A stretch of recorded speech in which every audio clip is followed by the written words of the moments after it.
Bismillahirrahmanirrahim. Assalamualaikum warahmatullahi wabarakatuh. Saya Rafandi Rahman akan coba menjelaskan arsitektur web dan aplikasi utamanya.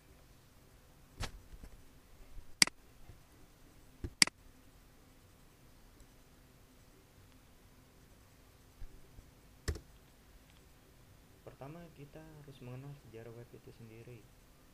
Sejarah web.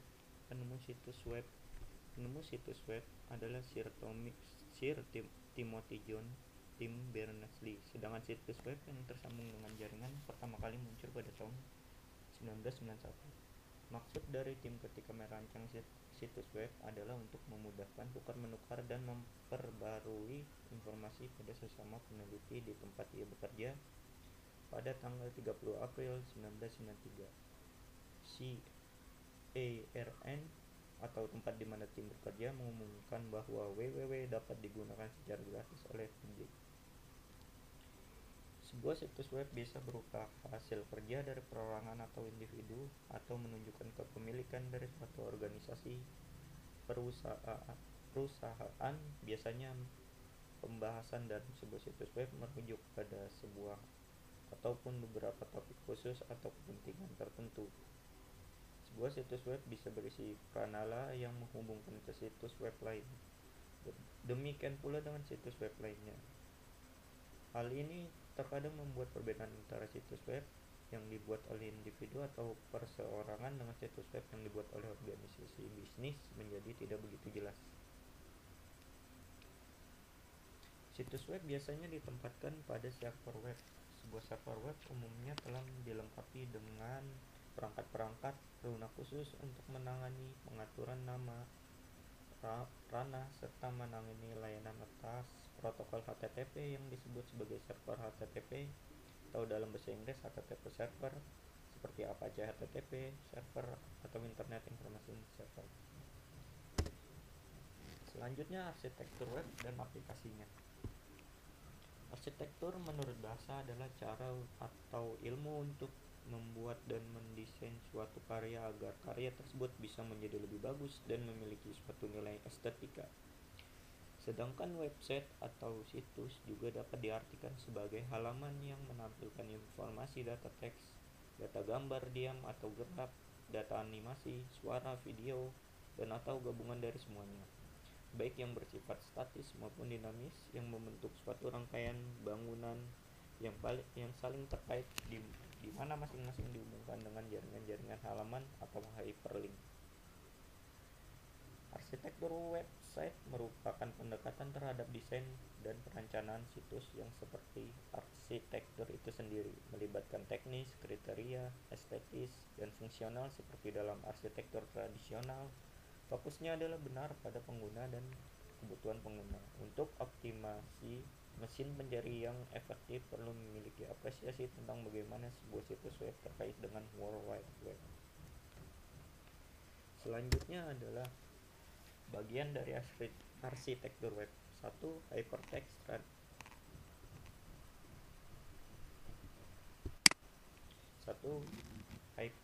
Transfer Protocol atau HTTP adalah sebuah bahasa markup yang digunakan untuk membuat sebuah halaman web dan menampilkan berbagai informasi di dalam sebuah browser internet. Bermula dari sebuah bahasa yang sebelumnya banyak digunakan di dunia penerbitan dan percetakan yang disebut dengan SGML, Standard Generalized Markup Language. HTML adalah sebuah standar yang digunakan secara luas untuk menampilkan halaman web. HTML saat ini merupakan standar internet yang didefinisikan dan dikendalikan penggunaannya oleh World Wide Web Consortium atau disingkat W3C.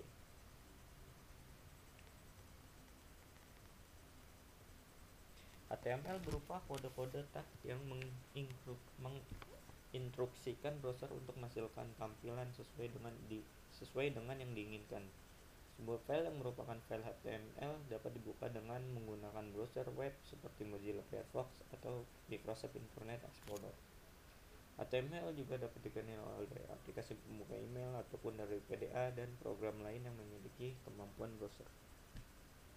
Kedua, web server. Web server adalah sebuah perangkat lunak server yang berfungsi menerima permintaan HTTP atau HTTPS dari klien yang dikenal dengan web browser dan mengirimkan kembali hasilnya dalam bentuk halaman-halaman web yang umumnya berbentuk dokumen HTML.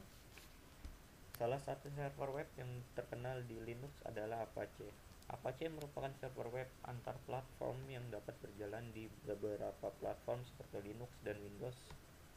Web server juga merupakan sebuah komputer yang menyediakan layanan untuk internet. Server disebut juga dengan host.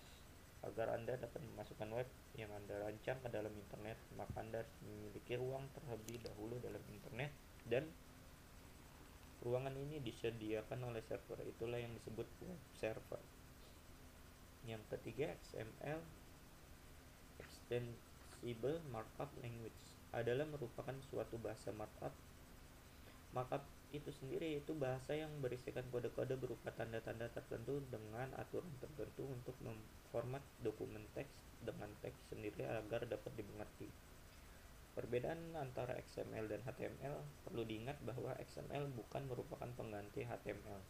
XML dan HTML yang dirancang dengan tujuan berbeda.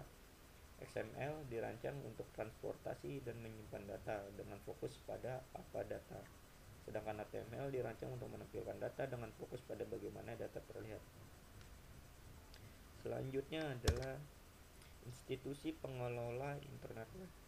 Terdapat beberapa institusi pengelola internet maupun web yang antara lain yaitu 1. China Internet Network Information Center atau CNNIC. 2. Asosiasi Penyelenggara Jasa Internet Indonesia APJII. 3. Pengelola Nama Domain Internet Indonesia atau disingkat PANDI. Yang selanjutnya ada aspek hukum pada internet. Aspek hukum pada internet terdapat dalam Undang-Undang Nomor 11 Tahun 2008 tentang Informasi dan Transaksi Elektronik pasal 27 ayat 4 yang menyebutkan bahwa setiap orang dengan sengaja dan tanpa hak mendistribusikan dan atau mentransmisikan dan atau membuat dapat diaksesnya informasi elektronik dan atau dokumen elektronik memiliki muatan pemerasan atau pengancaman, dan pasal 28 ayat 2 yang memiliki muatan yang menyebutkan bahwa setiap orang dengan sengaja dan tanpa hak menyebarkan informasi yang ditunjukkan untuk menimbulkan rasa kebencian atau permusuhan individu atau kelompok masyarakat tertentu berdasarkan atas suku, agama, ras, dan antar golongan atau singkat SARA. Melihat pasal tersebut tentunya semakin menjelaskan kepada pembaca sekalian bahwa internet yang selama ini dikenal seolah tanpa nilai atau aturan ternyata memiliki banyak kesamaan dalam hal penerapan hukum. Mudah-mudahan sedikit informasi ini dapat memberikan keyakinan pada kita dalam mengarahkan anak-anak kita menjadi lebih bijak dalam memanfaatkan internet dan antara hukum yang dapat meminimalisasi penggunaan internet untuk hal-hal yang berpotensi menimbulkan keresahan masyarakat. Selanjutnya adalah etika pada internet. Setiap aktivitas yang manusia lakukan selalu dibatasi oleh hak dan kewajiban. Salah satu contoh bentuk hak manusia adalah kreativitas yang tidak terbatas. Namun dari range yang tidak terbatas itu akan menimbulkan sebuah problem apabila kebebasan tersebut tidak dibatasi oleh kewajiban dari individu tersebut.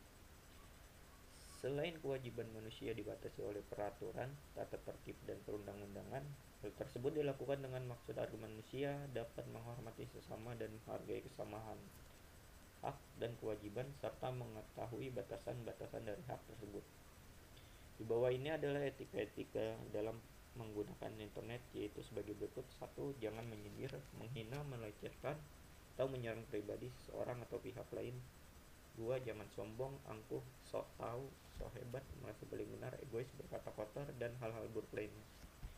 3. Menulis sesuai dengan aturan penulis baku, artinya jangan menulis dengan huruf kapital semua, atau karena akan dianggap sebagai ekspresi marah, atau penuh singkatan-singkatan tidak biasa di mana orang lain mungkin tidak mengerti maksudnya atau bisa menimbulkan salah pengertian. Yang keempat, jangan mengekspos hal-hal yang bersifat pribadi, keluarga, dan sejenisnya yang bisa membuka peluang orang tidak bertanggung jawab memanfaatkan hal itu. Mungkin hanya sekian yang saya dapat sampaikan dari penjelasan saya. Mohon maaf bila ada kesalahan. Wassalamualaikum warahmatullahi wabarakatuh.